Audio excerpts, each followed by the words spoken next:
Good morning class 8। आज आपका chapter है NCERT chapter number 17, page number आपके 215 पे एनसीईआरटी बुक में स्टार्स एंड सोलर सिस्टम। इसके देखिए नोट्स हैं। फर्स्ट डेफिनेशन हमारी सेलेस्टियल बॉडीज़। देखिए सेलेस्टियल बॉडीज़ क्या होती हैं। All natural bodies visible in the sky. जितनी भी नेचुरल बॉडीज़ हैं जो ह्यूमन द्वारा नहीं बनाई गई, प्लैनेट्स हैं, सेलेस्टियल बॉडीज़ वो कहलाती हैं हमारी जो आसमान मतलब ब्रह्मांड में होती हैं, जो अर्थ पे नहीं है, जो अर्थ से बाहर हैं। ऑल दी बॉडीज़ जो भी प्रेजेंट बॉडीज़ होगी सोलर सिस्टम में हमारे, वो क्या कहलाती हैं? सभी बॉडीज़ सेलेस्टियल बॉडी। जैसे सन हो गया, मून हो गया, अर्थ के अंदर नहीं है। तो जो भी हमारी सोलर सिस्टम में बॉडीज़ हैं, all the bodies are called celestial bodies. All natural bodies visible in the sky. Visible सभी नेचुरल बॉडी हमें आकाश से दिख सकती हैं। आउटसाइड द अर्थ एटमॉस्फेयर, जो कि हमारी अर्थ एटमॉस्फेयर के बाहर हैं। अगर हमारा प्रदूषण नहीं हो ज़्यादा, अर्थ पे पॉल्यूशन नहीं हो, तो हमें पूरा सोलर सिस्टम दिखाई दे जाएगा। But the condition is that there is no pollution on our earth. There will be no pollution, होना नहीं चाहिए। कंस्टिट्यूएंट सेलेस्टियल बॉडीज एग्जांपल देखिए दे रखा है इन्होंने। Stars, planet, their moons, comets, asteroids, meteors, ये सब क्या होती हैं? सेलेस्टियल बॉडीज हैं जो कि अर्थ के बाहर पाई जाती हैं सोलर सिस्टम में। Moon is the celestial body closer to, सबसे ज़्यादा क्लोज पास में हमारे कौन है? अर्थ के पास में मून है, जो कहलाता है एक सेलेस्टियल बॉडी सबसे ज़्यादा, इसलिए मून हमें दिखता है। हमारा अर्थ के चक्कर वो करता है, रोटेट होता है, मतलब चारों ओर घूमता है। नेक्स्ट आता है स्टूडेंट स्टार्स। स्टार्स क्या हो गया? स्टार्स भी एक सेलेस्टियल बॉडीज है, क्योंकि ये हमारी अर्थ से बाहर है सोलर सिस्टम में। एमिट्स लाइट ऑफ देयर, वो अपनी लाइट अपने आप मारते हैं, अपने आप चमकती है उनकी लाइट, उनकी अपनी लाइट होती है, ना कि वो सन से लेते हैं। अवर सन इज ऑल्सो अ स्टार, हमारा सन क्या है? एक सन भी हमारा क्या है? एक स्टार है। सन से भी बड़ा स्टार पाया गया स्टूडेंट्स आरएमसी नाम से। आरएमसी उसके आगे कोड है, मैं थोड़ा भूल रहा हूँ। तो RMC A I think numbering में उसके आगे। तो ये आरएमसी सबसे बड़ा स्टार पाया गया है अभी तक का, जो सन से ही बड़ा है एरिया में। It is convenient to express distance of star in light years. हम प्लैनेट की या स्टार्स की जितनी डिस्टेंस होती है, बीच अर्थ और स्टार के बीच की दूरी जो होती है, हम उसे लाइट ईयर में नापते हैं। ध्यान रखना, ये light year is the distance covered by the light in 1 year. एक लाइट ईयर क्या होती है? डिस्टेंस होती है कवर होना एक साल में, वही क्या कहलाती है? हमारी लाइट ईयर कहलाती है। जितनी डिस्टेंस कवर करता है प्लैनेट एक साल में, that is called the light year. उसे हम लाइट ईयर में नापते हैं, ना कि किलोमीटर में नापते हैं, हम लाइट ईयर में नापते हैं। We will measure that distance with the light year.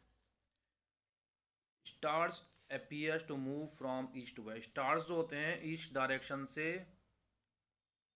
Waste direction में जाते हुए दिखाई देते हैं हमें नीचे अर्थ से। The pole stars is stationary from the earth, और अर्थ से जो पोल स्टार होता है हमारा, पोल होते हैं हमारे अर्थ के, 2 पोल हैं, तो वो जो स्टार है हमारा एक जगह ही दिखता है बस अर्थ में, स्टेशनरी रहता है, रुका हुआ रहता है, वहाँ से कहीं नहीं जाता, वो चलता हुआ नहीं दिखता है। और स्टार हम ऐसे दिखते हैं कि ईस्ट टू वेस्ट जा रहे हैं, but pole stars never change its position from one place to another. It stayed only one position, एक ही पोजिशन में रुका रहता है वो। अर्थ से जब भी देखेंगे उसी पोजिशन में मिलेगा। It is situated close to the direction of the axis of the rotation of the earth. क्यों दिखता है भाई ऐसा? क्योंकि जहाँ से अर्थ रोटेट हो रही है, मान लो यहाँ से एक डायरेक्शन ये है, तो यहाँ से अर्थ रोटेट हो रही है, तो यहाँ पे है, इसके क्लोजर है, रोटेशन ऑफ द अर्थ से पास में है स्टार, इसलिए वो हम अर्थ यहाँ पे रोटेट होते रहती है, तो स्टार हमें यही दिखता है। बाकी स्टार जो यहाँ पे, तो हमें अर्थ चलती रहती है, रोटेट करती है, तो हमें कभी इधर दिखता है चलता हुआ, कभी इधर, इस टाइप से। नेक्स्ट आता है student solar system. Solar system क्या होता है? The sun and the celestial body that revolves around it. जितनी भी सन है और सेलेस्टियल बॉडीज़ हैं ब्रह्मांड में, जो रिवॉल्व करती हैं एक दूसरे से, तो हमारा क्या कहलाता है, सोलर सिस्टम कहलाता है। देखा होगा आपने अर्थ के चक्कर, जो हमारे प्लैनेट होते हैं, different types of planets, moon का चक्कर अर्थ लगाता है, इस टाइप से जो प्लैनेट होते हैं और भी एक दूसरे चक्कर लगाते हैं ऑर्बिट में अपनी अपनी। तो ये क्या हो गया हमारे, इससे क्या बनता है, हमारा सोलर सिस्टम बनता है। It comprises large number of bodies like 8 known till date, यानी कि हमें अभी तक 8 नॉन प्लैनेट हैं अभी तक जो हमें पता है। Moon, comet, asteroids, meteoroids and the meteoroids, these are held together to solar system due to the sun's gravitational pull. Means moon, comets और मेट्रोइड्स और मेट्रोइड्स जो हैं हमारे, ये एक दूसरे से हेल्ड हैं, पकड़े हुए हैं, वरना एक दूसरे दूसरे का भाग सकते हैं, जा सकते हैं। क्यों? क्योंकि ग्रेविटेशनल फोर्स है इनके अंदर बीच में, इसीलिए, वरना ये टकरा जाते हैं। अब सन क्या है, sun is the source of almost energy to on the earth. देखो सन, हमें पता है कि सन नहीं होगा तो एनर्जी नहीं होगी, एनर्जी नहीं होगा तो कुछ नहीं होगा, ना प्लांट्स होंगे, ना एनिमल्स होंगे, ना ही लाइफ एग्जिस्ट होगी हमारी अर्थ पर। It is continuously emits huge amount of heat and light, और ये कंटिन्यूसली क्या करता है हमारा सन, बहुत बड़ी अमाउंट में लाइट और हीट पैदा करता है, जो अर्थ के हमें अर्थ को देता है। अब प्लैनेट्स क्या है, planet reflect sunlight that is incident on them. Planet क्या होता है, रिफ्लेक्ट करता है लाइट को, रिफ्लेक्ट, जैसा मून है, मून एक प्लैनेट ही है, तो सन की लाइट को रिफ्लेक्ट करता है और रिफ्लेक्ट करके कहाँ डालता है, अर्थ के ऊपर डालता है, जो हमें दिखता है चमकता हुआ moon. They have no light of their own, उनकी अपनी कोई लाइट नहीं होती है। So they don't twinkle like star, वो अपने लाइट स्टार की तरह ट्विंकल नहीं करते हैं, चमकते नहीं हैं, बुल जैसे हम कह सकते हैं जलते बुझना या का लाइट कम होना बढ़ना, उस टाइप से उनकी लाइट कम होती भी नहीं है और ना ही बढ़ती है। जिसकी अपनी लाइट होती है उसकी कम होती है और बढ़ती है, और जिसकी अपनी लाइट नहीं होती है वो डायरेक्ट शाइनिंग करता रहता है with the help of sun. Planet है definite path called orbit. Planet के अब एक अपनी पाथ होती है, मतलब एक अपनी रास्ता होती है, कहलाती है वो उसकी orbit, which they revolve around the sun, और जिसके कारण वो एक दूसरे के सन के अराउंड घूमते हैं। The time taken by planet to complete one revolution around the sun is called period of revolution, यानी एक सन के एक राउंड लेना उसका क्या कहलाता है, प्लैनेट का किसी भी पीरियड ऑफ रिवोल्यूशन कहलाता है। एक राउंड ले ले सन का कोई भी प्लैनेट तो क्या कहलाएगा, उसे हम क्या कहेंगे डेफिनेशन को, पीरियड ऑफ रिवॉल्यूशन, मतलब उसको रिवॉल्यूट कर दिया उसने सन के चारों ओर, घूम गया। The time taken by planet to rotate 360 degree on its axis called period of rotation, और 360 डिग्री स्टूडेंट ये होता है हमारा पूरा सर्कल जो होता है, यहाँ से उठ के यहाँ पर आ गया दोबारा, तो क्या होता है 60 और वही क्या कहलाता है हमारा पूरा 360 मेजर डिस्टेंस कर लेता है, पूरा घूम जाता है कोई भी प्लैनेट, तो क्या कहलाता है वो, पीरियड ऑफ रोटेशन कहलाता है, रोटेट करना एक ही जगह। Time taken by planet to complete one revolution increase the distance from the sun increases. देखिए टाइम टेकन बाय प्लैनेट, जो टाइम लेता है प्लैनेट अपने घूमने में, रिवॉल्यूट करने में, इंक्रीज होती बढ़ती है उससे डिस्टेंस किसकी, सन से उनकी डिस्टेंस बढ़ जाती है, दूर हो जाते हैं जैसे जैसे रिवॉल्यूट होते रहते हैं। There are 8 planet in our solar system, देखिए 8 प्लैनेट हैं, Mercury, Venus, Earth, Mars, Jupiter, Saturn, Uranus, Neptune, ये हमें प्लैनेट है। Venus is the brightest planet in the sky, देखिए बहुत इंपॉर्टेंट चीज़ है कि वीनस सबसे ज़्यादा चमकने वाला प्लैनेट है। Jupiter is the largest planet in the solar, सबसे बड़ा प्लैनेट जुपिटर है, सबसे बड़ा।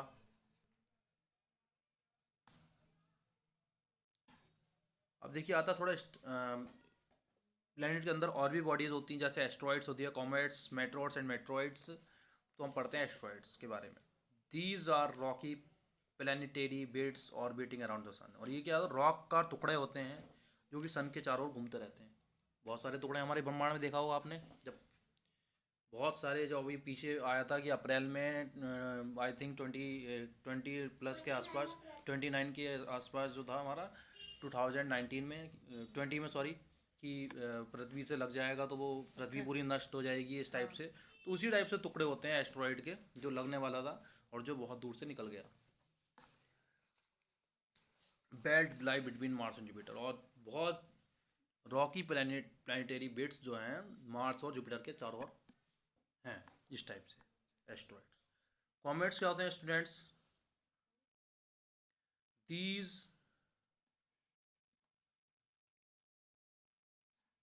Are celestial bodies that revolve around the sun, ये भी एक सेलेस्टियल बॉडीज होती हैं यानी कि ब्रह्मांड में होती हैं, सोलर सिस्टम में होती हैं, जो सन के चारों घूमती हैं। It appear generally as a bright head and long tail, और ब्राइट उनका हेड दिखता है, आगे से वो ब्राइट लगती हैं, और पीछे से लॉन्ग टेल ऐसा लगता है पीछे से। इस टाइप से देखिए, कोई तेज भाग रहा होता है तो पीछे क्या हो जाता है उसकी, ऐसे आगे को भाग रहा है, पीछे क्या हो जाता है, इस टाइप से टेल बन जाती है। ये हम जो पीछे देख के कहते हैं बहुत तेज भाग रहा है ये, तो इस टाइप से। हाइट कैसा, हेड कैसा होता है, ये ब्राइट होता है, हमें चमकता है। पीछे लॉन्ग टेल इतनी ऐसी दिखती है कि यहाँ से भागता हुआ आगे आ रहा है। The tail of a comet is always direct away from the sun. जो टेल होती है कॉमेट की, वो सन से दूर होती है। एक comet is made up of rock dust. देखिए कॉमेट किससे बना हुआ है, डस्ट से बना हुआ है, डस्ट पार्टिकल से, रॉक से, चट्टानों से बना हुआ है, वाटर से बना हुआ है, आइस से बना हुआ, फ्रोजन गैसेज, जो जमने वाली गैसेज हैं उससे बना हुआ है।